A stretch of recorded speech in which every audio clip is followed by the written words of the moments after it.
be legitimate through understanding the asset class and actual effective management of a transaction.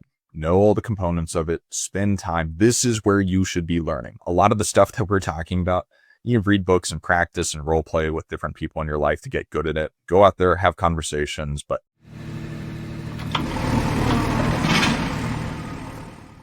Hey guys, welcome to another show. Today, Mason and I are going to be talking quite a bit about something we are doing every single day, which is negotiating an acquisition and how to do it depending on who you're talking to. But before we dive in, how's it going, Mason? things are good. And we've got a bunch of active projects going on in multiple states, which is really fun, but it's just a lot of project management work right now, working with different counties, different utility providers, surveyors, all the different stakeholders that go in some of these larger development projects where you just have to figure it out whenever you move into a new arena and make sure you're not missing anything. So things are good. Things are fun.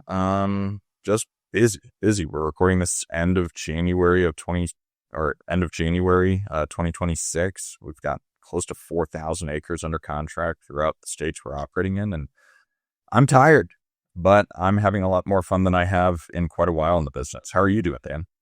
Yeah, I'm navigating a lot of the same things, trying to get a hold of people at the County Planning and Zoning, Department of Transportation, and then trying to mesh both of their requirements together and get them to communicate. It's a lot of beating your head against a wall. So I feel your pain. Oh, yeah.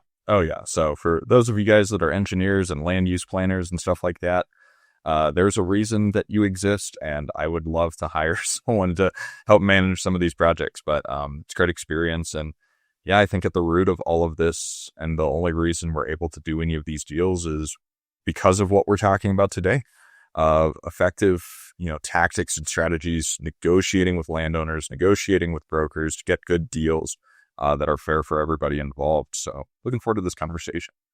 Yeah, me too. And I think we should first start with a distinction of the difference between speaking with the seller directly versus speaking with the broker. And we're generalizing. There's going to be times when, the broker is super emotional and times when that direct owner is unemotional. But most of the time, that's the distinction. You're talking to a broker and they are far less emotionally attached. And the way that I would present an offer there is different than if I'm talking directly to the owner, where it's their family farm that they've owned forever. That's a different story. And so, Mason, how do you approach each? Yeah, I think, on the direct to seller side is always what we prefer. And I don't mean that necessarily because you're saving money, not having to pay commissions or anything like that, but just whenever there's an intermediary that has a, financial stake in the game of negotiation, there's just extra layers of complexity that's going to be, involved. So I think starting on the direct to seller route is, it's a good starting point for this conversation, especially because I think a majority of our listeners are in the direct to seller arena. But Dan, I want to turn the table back to you because you guys do a lot more cold outreach. And I feel like one of the hardest barriers to just bust through is that initial conversation from a cold call reaching out that, our team's not really doing. What are some of the things that your team does that you've trained them on over the years that whenever you are doing that initial outreach to just garner some level of trust to not have them hang up the phone as soon as they answer and realize it's someone looking to buy their land? Sure. So I think going into it, understanding that the vast majority of people are not going to be your seller, and even amongst people who might be your seller, you probably aren't going to capture them all via the medium of cold calling, is important. So you're sifting for those people who are open to a conversation, and that can change, right, depending on the given day or what's going on in their life at that time. So having that expectation, I think, is really important. And then once you're actually calling, there will be a portion of people that do hear you out. And it's important you start with just sounding really casual. We just say, hey, it's so-and-so, depending on who I have calling, just interested in your 53-acre tract on X road, or whatever, the most specific information that they can give depending on the list. And for the portion of people that are interested, they just get right into due diligence and price. And a lot of times people will start just giving you that information. I do, I listen to call recordings and coach the people I have calling. And there are plenty of people that just get right into it and are receptive. And beyond that, another thing that is really helpful that you can do right off the bat in places where you have experience is reference other properties. So I try them any way possible, slip in properties we've bought. So if it's, in Colorado, that's much easier, or some of the markets we've done a lot of business in the Carolinas. Maybe I call and I tell Mason, hey, I'm interested in your parcel over here. We just bought 110 acres in X city. We're looking for a few more, right? That kind of thing helps build legitimacy right away. So to summarize, the biggest thing right off the bat is just sounding casual but confident. Don't sound like a salesperson, and do anything and everything you can to slip in the fact that I have experience here. I do business here all the time. No, I agreed. And I think that, being able to establish yourself a little bit as like an authority within the market is really powerful. And for people that are just getting started or doing business in a new county, we are not saying in any capacity to lie about your experience, because people will be able to read right through that. I think the idea of fake it till you make it is really bad. I think if you are looking for different ways to communicate that you know a lot about it, make sure you actually know about it. Understand the market, spend a lot of time learning the local businesses and, have conversations with local realtors, know the streets, know the regulations, know the due diligence and everything like that before you just jump into a market so you can have an intelligent conversation with a landowner. And I think that's an underlying theme of today's show will be about establishing legitimacy as a land buyer, knowing what you're talking about. And it goes back to knowing the asset class. So I think regardless of whether you're cold calling or, direct mail and getting inbound leads or having a conversation with a broker, just have a basic understanding of the market. Yeah, I think that's great advice. And let's turn that around, since you're talking to more brokers than I am. What do you do when you call a broker who has a 10,000 acre ranch?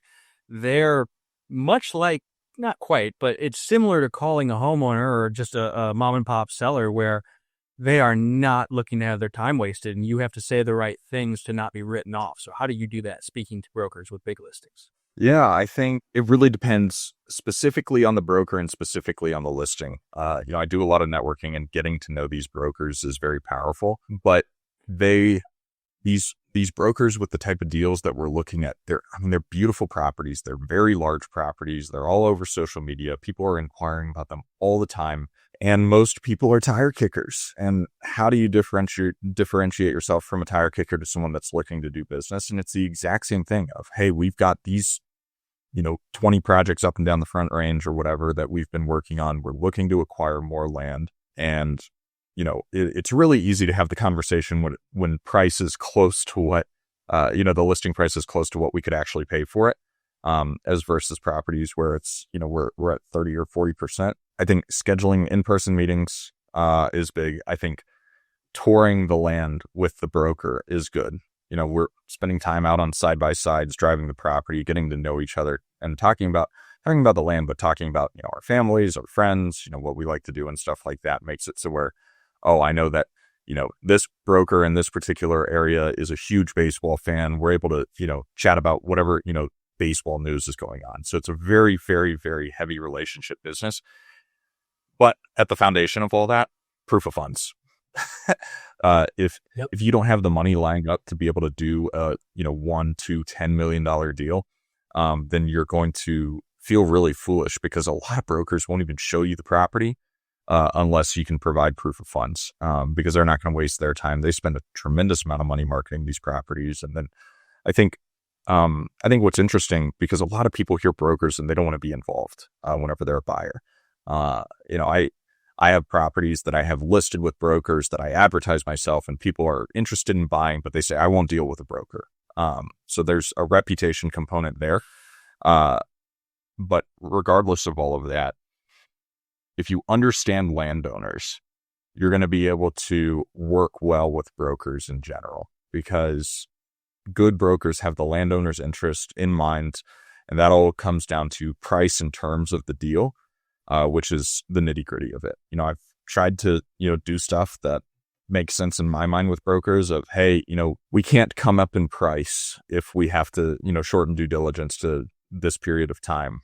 But we can do it in that period of time with a shorter, the shorter due diligence period, which a lot of times with landowners, they care about a lot. They say, I just want to get rid of it. I want to move relatively quickly.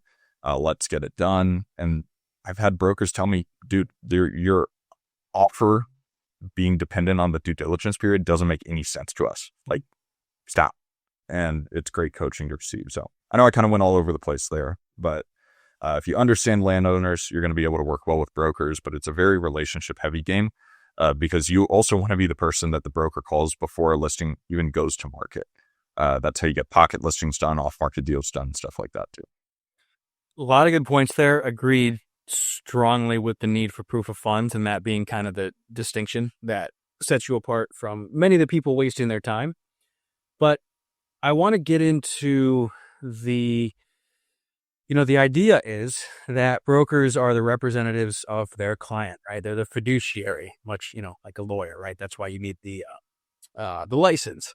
And in theory, they are all it's all about helping their seller get what they want. But the reality is two things come into play, both the incentive of the commission and then the ego. The ego gets in the way a lot of times too with some of these brokers. And so this can be challenging to navigate. I find you really have to gauge this right off the bat where, this is more speaking to people who are not licensed, but you'll run into some brokers that don't really want to talk to anyone that's not licensed, which obviously that's not doing their fiduciary duty to their client. There's lots of people with money to close that don't have licenses.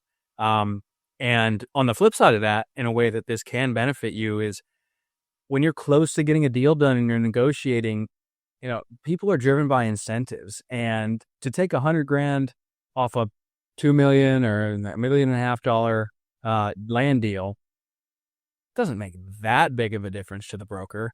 Makes more of a big difference to the seller.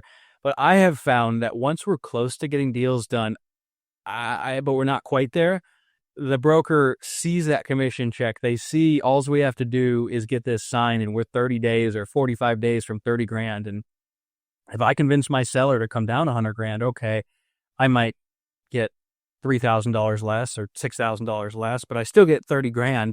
And so suddenly their incentives become more aligned with yours, even if they don't want to admit that.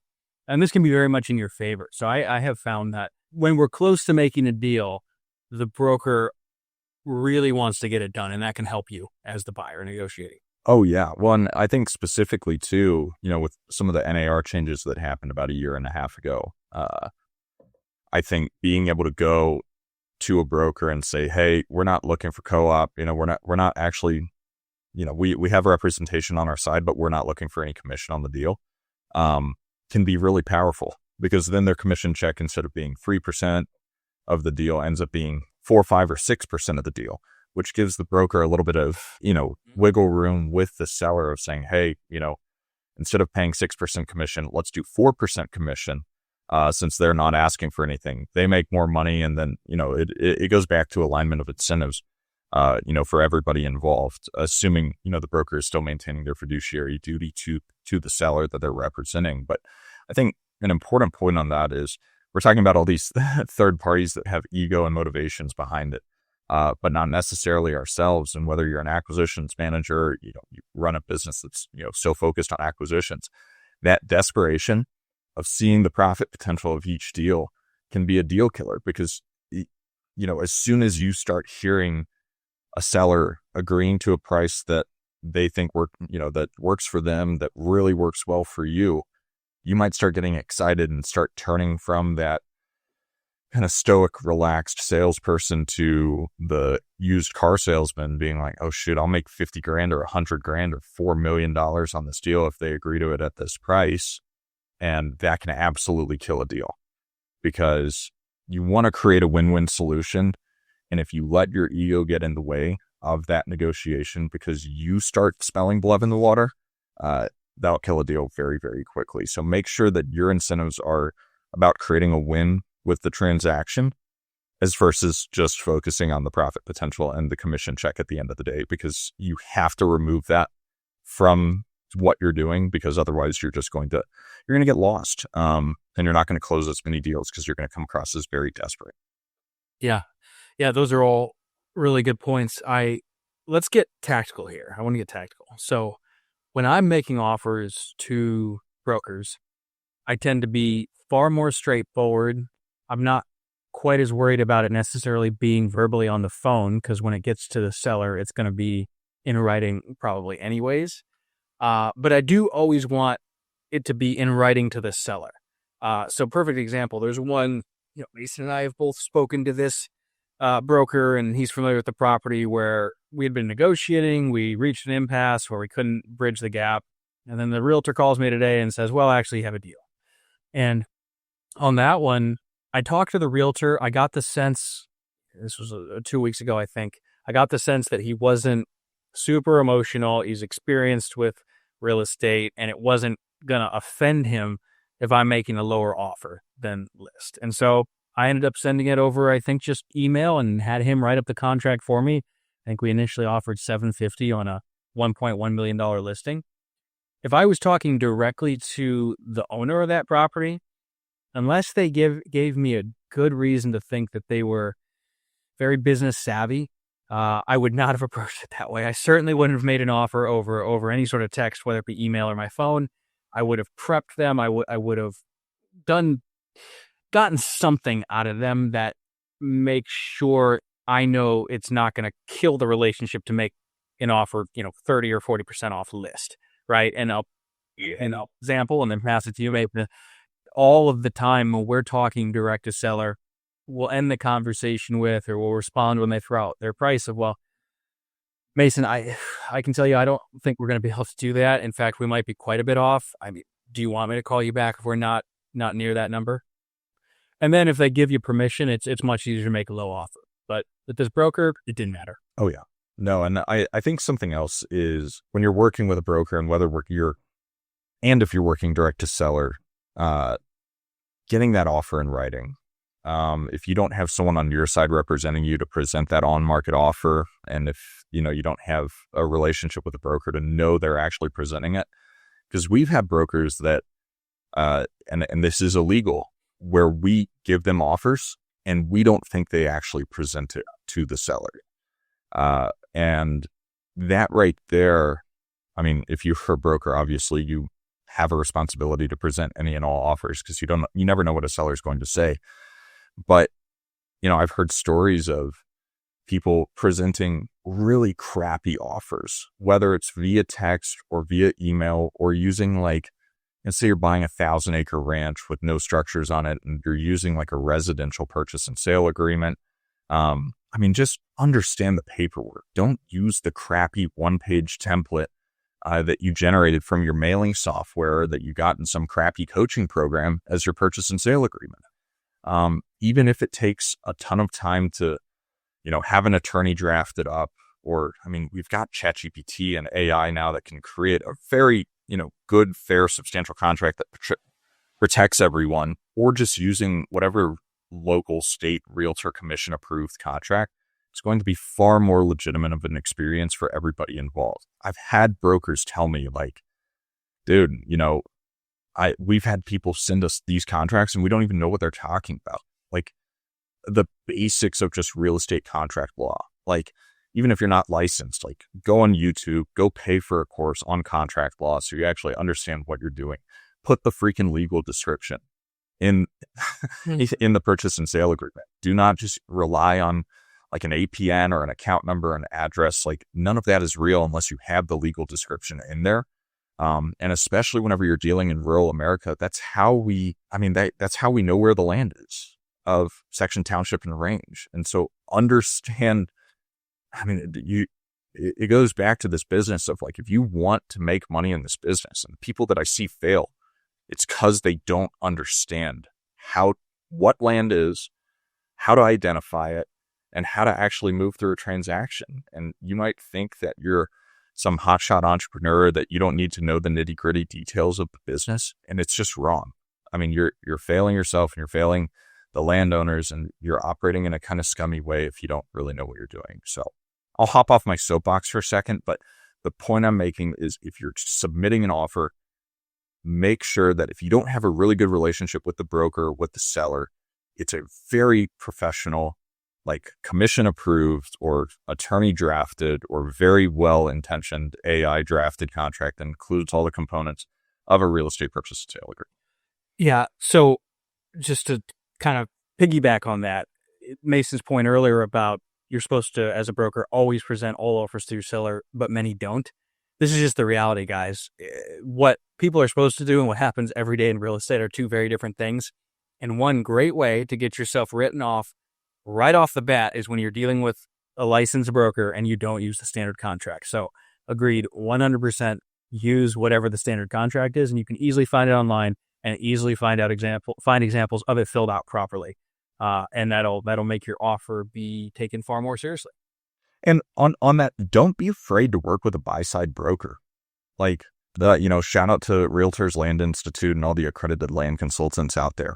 These people, like, if you can establish a relationship with them, you're going to be able to get deals sent to you. I think, depending on the type of business that you're running, and with Dan and I focusing a lot on rural subdivides, having a good local agent, once again, like we're saying the same things, and it's fun because you get to see mine and Dan's businesses evolving over the years as we've, recorded, hundreds of episodes of the podcast now. But don't be afraid to do things like the nitty gritty corporate authentic way. You don't have to operate in the gray area and stuff like that. Like, if you have concerns of the way that you're, doing paperwork, and I see it, we're all in the same Facebook groups and stuff like that. Like, don't ask someone random for a purchase and sale agreement. Go get your own. Like, if you want to create your own business, spend time understanding the paperwork side of it. It's the worst part of it. I get it. I hate it. And you can hire transaction coordinators and administrative assistants to help you with it, but you need to understand what you're actually doing.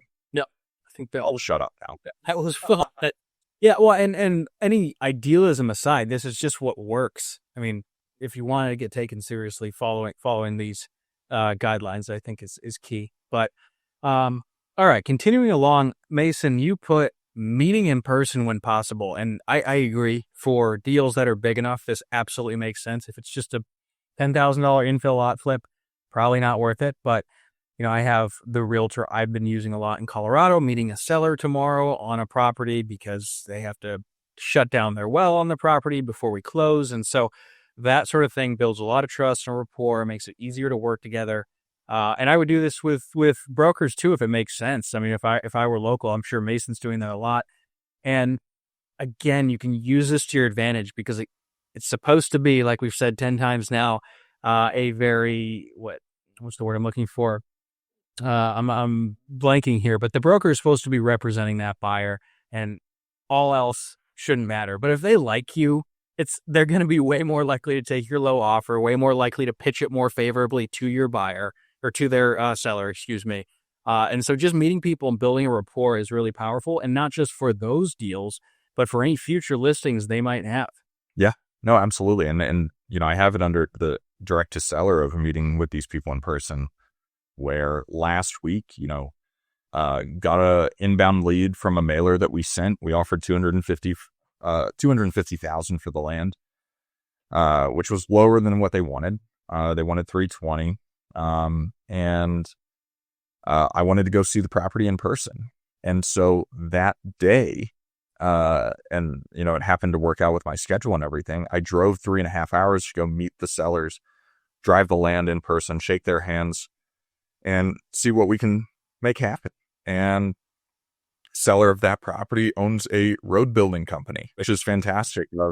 We needed a road builder to build a road on this property that they have familiarity with, so they know, exactly the cost and everything like that. But being able to go shake their hand in person on the same day of an inbound lead. And I agree with you, Dan, of if it's a, $5,000, $10,000 profit potential across the country, don't spend that much money flying there and staying in a hotel and calling it a business expense because you need to meet them in person. But if you're doing deals in your backyard or within a few hours drive, go meet these people in person, because we live in the age of scams. And like with the underlying theme of today's show of establishing legitimacy, being able to say, yeah, we're a local land investment company. Let's go meet on the property. What's your schedule like this afternoon? That right there, it's a balance, because you don't want to create a sense of urgency that comes across as used car salesman, like you're about to get that big deal. But being able to say, yeah, like if we're not tire kickers, we want to make things work. Let's go out there. Do you actually want to sell your land? Because if you do, like, we'll meet on the property. And if you don't, then I know that you're not really serious and you're not my seller. So whether it's with brokers, and don't take this as like inviting brokers to go get a coffee or something like that. This is meeting on the property for a specific purpose. And same thing with sellers. Meet them on their land. You are going to make it so much further. Where I got that inbound lead last Wednesday morning. We went under contract Friday evening. Title opened up on Monday. We've got surveyors going on this property. So in a 7-day period of time, and this is going to be probably a $500,000 profit potential of this deal if everything comes back appropriately during the due diligence, that only would have happened if I met them in person. Yep. No, all good points. I want to get a little more into the nitty gritty of negotiating. So a lot of the things we brought up are applicable, and both of us are doing this so much, and I'm continuing to learn. And one thing I want to talk about is just ego in negotiating. And this is a pain doing it through a broker, right? Because you don't get to speak directly to the person, but you really have to be careful about upsetting the other person or being too strong-headed to the point where they're like, F them, I am not going to work with them no matter what. And so let me give you an example of how to avoid this and where I potentially could have ended up in that boat. There was one in South Carolina I've talked about recently. We have it under contract, working on due diligence, and it was listed at $1 million. I think we started at $750 on that one as well. They came down to like $960. We came up to $800, and then they came down to $900, I think it was. And this was tough because I had a realtor helping me for a number of reasons, and they had their realtor. So, we're playing telephone here. Literally, I'm calling my realtor, the realtor's calling the other realtor, and then he's calling the client. And we talked about it, and I get there with my realtor, and I got the impression that they really wanted to make a deal, but they didn't just want to fully capitulate to us, right? They were probably okay, close to the number we were at, but they wanted to feel like they won in the negotiation. So we told the selling broker, that we had to talk to the county and get a few more quotes on surveying and soil tests, etc. And then we came back to them with, okay, look, we really don't want to come up, and we want to get this deal done. We'll do $830, but we can't come up any higher than that. And that got us a signed contract. And it's very similar to negotiating I did on this Colorado one that we referenced earlier too. And I don't know if that was the best example, Mason, you can tell me, but I think it makes the point where sometimes people might, under the right circumstance, accept a number, but they just want to feel like they won a little bit. And so you might have to come up a little bit just to satisfy their ego. You know what I'm saying? Yeah, absolutely. And I think where it starts is you have to know your numbers. So if you understand the asset class, you understand what your exit strategy is, you have to understand your numbers and what your desired return on any project is. So where you actually know what your highest and best offer is, because otherwise you're just flip-flopping, and that just frustrates everybody. Yep. And it's so often, I think about it as someone that sold, at this point, 200 pieces of land plus over the past handful of years, have the land listed at 30, get an offer at 20. I know I'm going to make money, because I got it for 12. Say, you know what? Look, we want to make it fair. We want to do a deal. Let's split your offer price and the list price at $25,000. 8 times out of 10, that works. There's something, and Chris Voss never split the difference, using the word fair as many times as possible in a negotiation, that right there is going to give you a tremendous amount of power. And I think that, tactically speaking, on the buy side, whenever I'm working with sellers, I try to have the conversation pretty early on of like, hey, this is who we are. This is what we do. This is a numbers game for me. We are viewing this as an investment. We want to protect our investment. So the value of the land is what we're offering it to us. It might be more to you. It might be more on the market. You probably get more on the market, but you get what we feel is a fair deal. We're going to give you our number. And if it's off, no big deal. We don't have to do business together. We can shake hands. And I say this all the time, but we can shake hands and part as friends. And if there's anything I can do to help sell your land at a higher price, I'm going to do that for you. But this is our number. And it's very hard to get upset there as a seller, because I'm not forcing them to sell their land at what we can pay for it. It's just reality. And whenever you're operating in reality and you're not just trying to bullshit people and lie to them and all this stuff, like I can't stand it whenever people are not being authentic in business, because you can read it from 1,000 miles away. And I think no matter what side of business you're doing, if you can be authentic, you're going to go so much further. I get wholesalers reaching out to me every single day, 2 to 3 times a day. And at this point, unfortunately, like I have a hard time working with wholesalers because they have such a poor reputation. But I just say, send me the last 10 deals you did in Colorado. And if you haven't, unfortunately, I can't work with you. But as soon as you get to that point, it's an arbitrary number, then I'd be happy to work with you. And that's what everyone is feeling, is they don't want their time wasted by people that are not being authentic and genuine and aren't actually going to close a deal. It's really, really frustrating, especially whenever you don't know the product and you say, yeah, I can buy your land for $1 million and it's worth 300,000, and they accept that offer for the first time. And then you back out of it and you ruin your reputation. So you genuinely be authentic. So funny, man. I have a couple old leads from Pueblo West duplex lots because I use those, right? And so I've sent mailers in the past that I just answer the phone, and I knew these addresses right away. I forget if I mentioned this on their show, but these addresses this wholesaler sent me right away, and I responded, "Oh, that's Carolyn and whatever the other person's name is," and like I knew right off the top of my head, and I just kind of laughed to myself because I'm like, great, this guy's gonna waste both their time. So if I want to buy more R3 lots, I can call them in a month when he hasn't closed and say, hey, did you get your time wasted there? Because someone tried to sell me your lot that didn't own it. And so anyway, it's just a tangent. But back to your main point, I really agree with what you said about, that's hard to get mad at. And making offers that are very low pressure has worked very well for me. And that's how I like to do it as well. And I know obviously you're on the same page. And so that helps too when you're making an offer much, much lower than they want. It gives them time to think about it and potentially come to their senses if they're way too high. And to that end, you always have to be okay with walking away. The realtor that called me back today, that was the case. We were like $110,000 apart.